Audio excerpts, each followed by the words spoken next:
ایک زمانے میں ایک وسیع اور عظیم جنگل کے قلب میں ایک پرامن وادی تھی جہاں تمام جانور خوش ہو کر رہتے تھے۔ جنگل بلند و بالا درختوں، چمکتی ہوئی ندیوں اور کھانے کی کثرت سے بھرا ہوا تھا جو اسے اپنے باشندوں کے لیے جنت بنا رہا تھا۔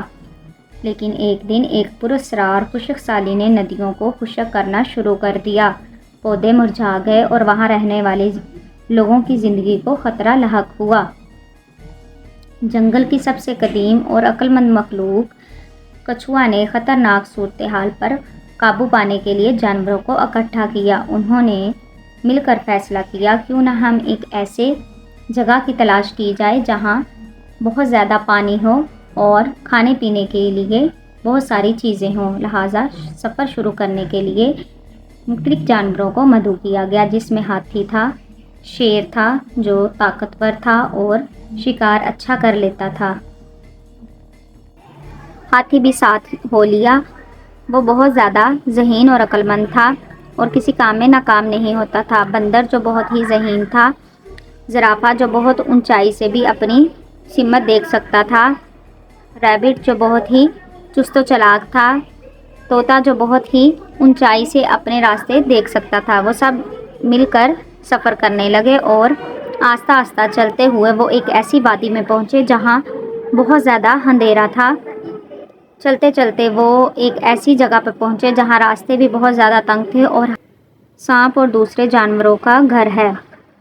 تو بندر نے آہستہ آہستہ چل کر ایک درخت سے دوسری درخت پر ان کو راستہ دکھایا۔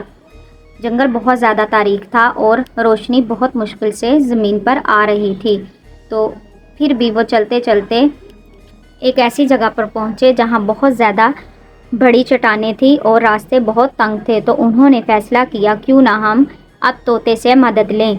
تو پھر طوطے نے اڑ کر بہت اونچے اونچے راستے ان کو دکھائے اور ان کی سفر کو آسان کر دیا۔ اب طوطے کی باری ختم ہوتی ہے اور آگے ریبٹ کی باری شروع ہوتی ہے۔ ریبٹ جو تنگ و تاریک جگہ سے گزرنے کا عادی تھا، اس نے راستہ دکھایا اور وہ ایک ایسی جگہ پر پہنچے جہاں انہیں ایک اور مصیبت نے گھیر لیا۔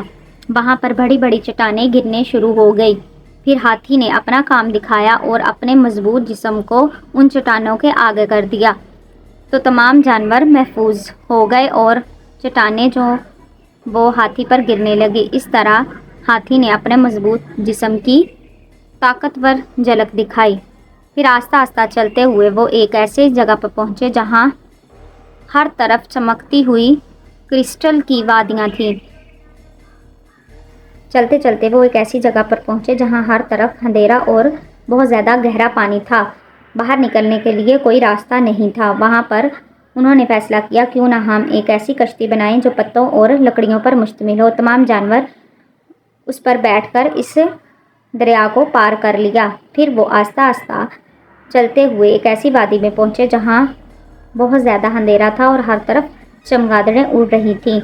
وہ بھی انہوں نے ہمت سے پار کیا اور پھر چلتے ہوئے ایک ایسی غار میں پہنچے جس کا دروازہ بند تھا، کیونکہ اس کے آگے ایک بہت بڑی چٹان تھی۔ ہاتھی نے ہمت کر کے اس چٹان کو ہٹا دیا اور اس کے بعد ایک ایسا منظر تھا جو بہت ہی حسین تھا۔ وہاں پہ بہت زیادہ پانی تھا اور کھانے کے لیے ہر چیز تھی۔